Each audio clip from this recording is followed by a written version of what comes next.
of indigenous trees in pastoral and agro-pastoral lands throughout an area that now covers over 5 million hectares and probably more than 8 million hectares, but only 5 million of that has been mapped so far. An enormous area of contiguous cropland and pastoral land where the households in the areas themselves have regenerated a medium to high density of useful indigenous trees like these Phyderbia albida trees, which are excellent for both livestock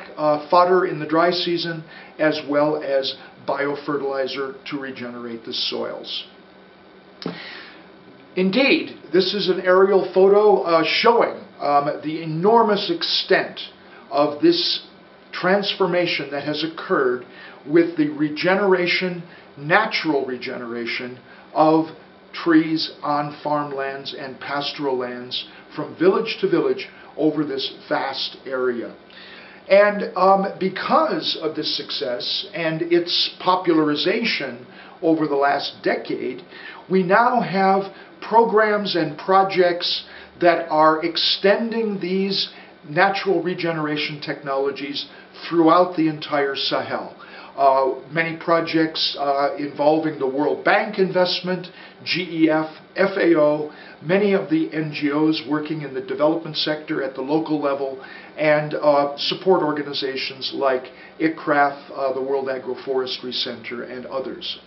This is now becoming a movement that has been recognized as the basis for what is known as the Great Green Wall of the Sahara and the Sahel, a landscape approach to a vast regeneration of indigenous trees as well as grasslands that enable farmers to regenerate and take advantage of the greater productivity of these areas as they continue to develop over time. Now, not only in West Africa, but also in East Africa, we are beginning to see the advances of this movement of regreening of natural vegetation.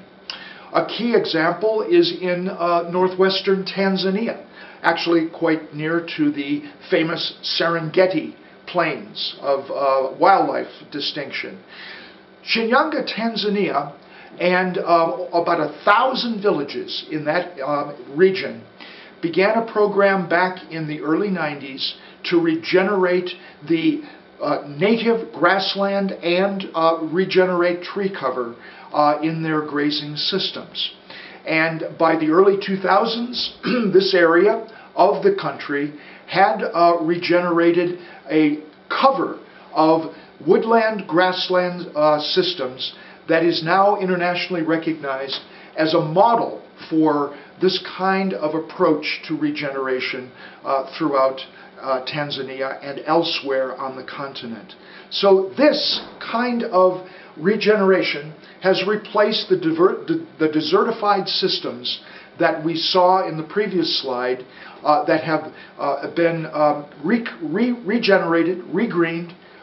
through natural regeneration processes. Regeneration of watersheds has been a key element of Ethiopia's program in land restoration, and millions of hectares have actually been regenerated under a program called exclosures, where villages surrounding major watersheds have closed off areas from the overgrazing that was typical in history to enable natural regeneration to occur.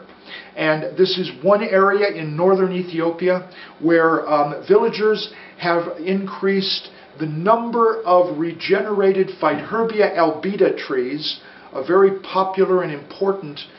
natural acacia species, over 1 million trees within a single village through this process of exclosures and natural regeneration.